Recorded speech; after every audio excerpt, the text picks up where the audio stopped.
Livro O Ser Consciente, capítulo 7, A Conquista do Self. Todos necessitamos de viajar para dentro, a fim de nos descobrirmos, desidentificando-nos daquilo que nos oculta aos outros e a nós próprios. Retraídos, em atitude defensiva, por falso apoio de raciocínios incompletos, preferimos não permitir que pessoa alguma volte a magoar-nos como outras já o fizeram no passado. Colecionamos, desse modo, ressentimentos e temores que nos levam a um comportamento de autopiedade, marchando para um estado patológico de autodestruição. Um enfrentamento consciente com nossas mágoas irá demonstrar-nos que elas não são verdadeiras, nem têm sentido, sendo fruto da imaturidade e da presunção do ego que se atribui merecimentos que não tem. Normalmente, o que consideramos desrespeito dos outros em relação a nós resulta de nossa óptica equivocada ao observar os fatos, de precipitação ou mesmo de certo grau de paranoia. Constituído por estímulos, o nosso relacionamento é mal sucedido porque não sabemos produzir o encontro quando nos acercamos de alguém. Evitando abrir-nos à relação, permanecemos suspeitosos e a nossa estimulação é negativa, provocando uma resposta de rejeição. Em processo de mudanças constantes, as pessoas são imprevisíveis, o que é muito bom, pois esse fenômeno proporciona novos descobrimentos e correção de conceitos.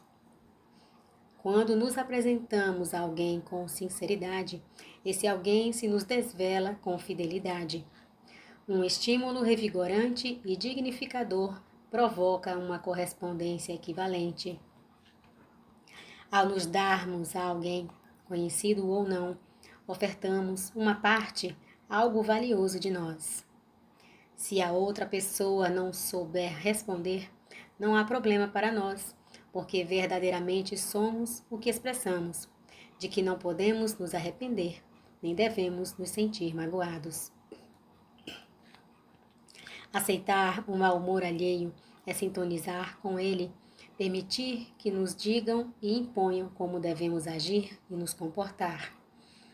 A nossa contribuição à sociedade é preservar-lhe a saúde, na forma do interrelacionamento pessoal, educando os rudes e medicando os enfermos, os antissociais. A mágoa é consequência da imaturidade psicológica e a atitude retraída, desconfiada, resulta de predominância da nossa natureza animal sobre a espiritual. A conquista do self, em todos os seus atributos e possibilidades, constitui a meta primordial da existência terrena, em cuja busca devemos investir todo o potencial humano, emocional, moral e intelectual. Considerando-nos em constante processo de crescimento que decorre das experiências vividas e dos conhecimentos auridos, a nossa busca do ser espiritual que somos torna-se-nos imprescindível. A vigilância em torno das armadilhas do ego, hábil disfarçador de propósitos, constitui-nos um motivo para superá-lo, a fim de fruirmos felicidade real. Nesse sentido, a desidentificação dos apegos e paixões surge como passo decisivo no programa de libertação. Para o desiderato, o amor próprio deve ser revisto, a fim de ser substituído pelo alto amor profundo, sem resquícios egoísticos, geradores do personalismo doentio, que nos leva a conflitos perfeitamente evitáveis. A reencarnação tem como objetivo a autoconquista, que propicia a realização intelecto-moral recomendada por Allan Kardec como indispensável à sabedoria, que sintetiza a aquisição do conhecimento com o amor. Quando essa meta não é alcançada, reencarna-se o ser e desencarna para retornar em verdadeira roda de samsara, até quando as leis estabelecem expiações lenificadoras que interrompem o círculo vicioso para fomentar o progresso. Surge o imperativo da dor em lugar do amor, expressão inevitável para o progresso constante dos estatutos divinos. Mecanismos de fuga do ego. Habituado ao não enfrentamento com o self, o ego camufla a sua resistência à aceitação da realidade profunda, elaborando mecanismos escapistas de forma a preservar o seu domínio na pessoa. Desse modo, podemos enumerar alguns desses instrumentos do ego para ocultar-lhe a realidade, facultando-lhe a fuga do enfrentamento com o eu profundo, tais como compensação, deslocamento, projeção, introjeção e racionalização. Compensação.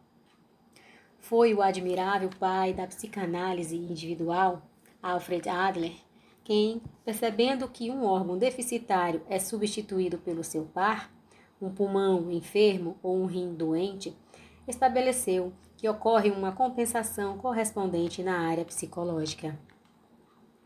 Grandes ases da cultura física tornaram-se atletas porque buscaram compensar a fragilidade orgânica ou algum limite, entregando-se a extenuantes exercícios que lhes facultaram alcançar as metas estabelecidas. O mesmo ocorre nas artes, na ciência, com muitos dos seus paladinos. Essa compensação se enraiza nos fulcros de algum conflito, nos leva a exagerar determinada tendência como um fenômeno inconsciente que nos demonstra o contrário. O excesso de devotamento a uma causa ou ideia é a compensação ao medo inconsciente de sustentá-lo. O fanatismo resulta da insegurança interior, não consciente, pela legitimidade daquilo em que se pensa acreditar, desse modo compensando-se.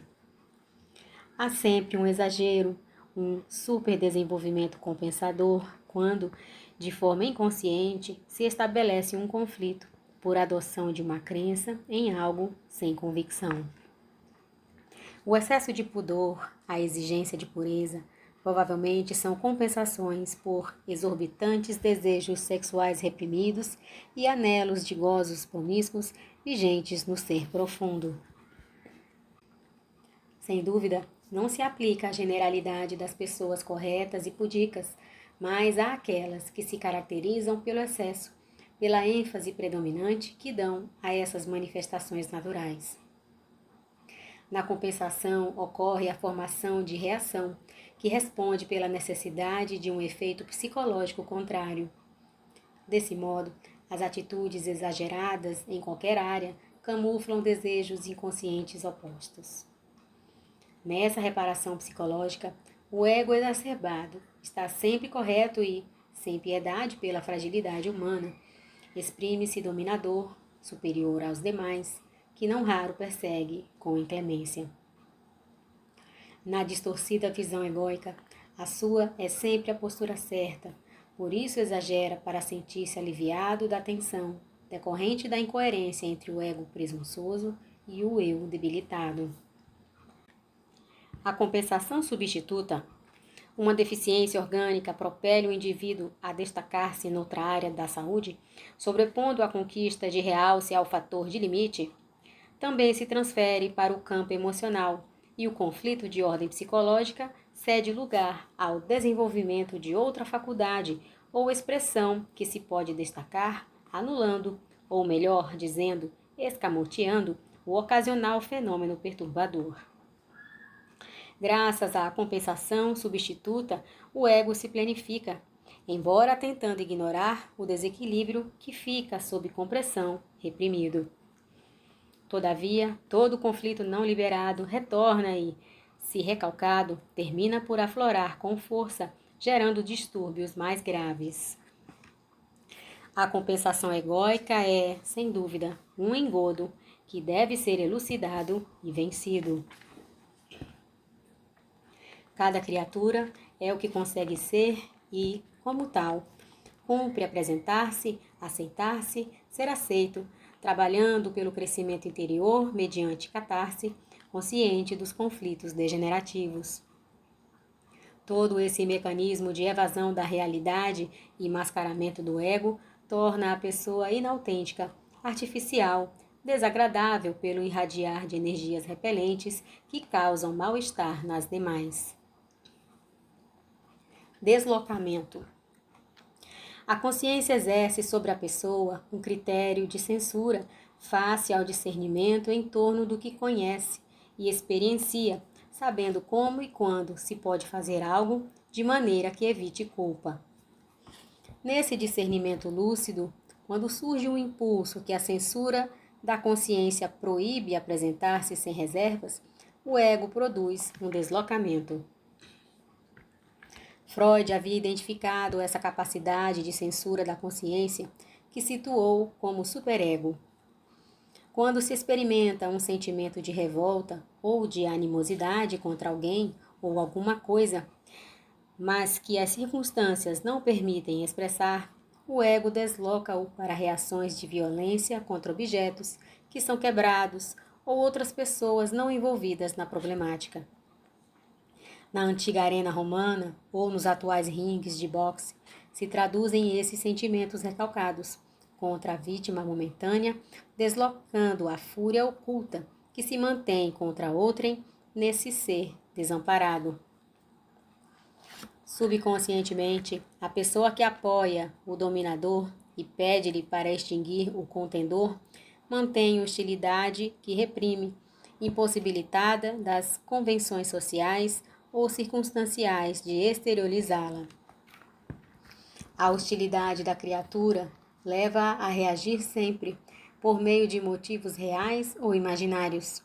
Um olhar, uma palavra mal posta, uma expressão destituída de mais profundo significado são suficientes para provocar um deslocamento, uma atitude agressiva.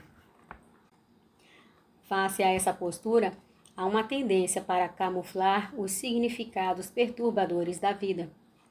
Ao reprimi-los, adota-se um comportamento agradável para o ego. Esse mecanismo é de fácil identificação, pois que o ego procura uma vivência de qualquer acontecimento sem sentido para ocultar um grave problema que não deseja enfrentar conscientemente. Essa reação pode decorrer, também, de um ambiente hostil no lar, onde a pessoa se acostumou a deslocar os sentimentos que cultivou na convivência doméstica e não deseja reconhecer como de natureza agressiva.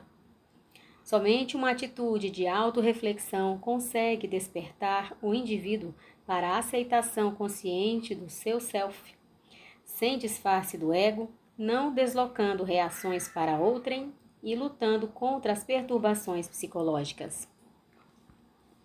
Projeção.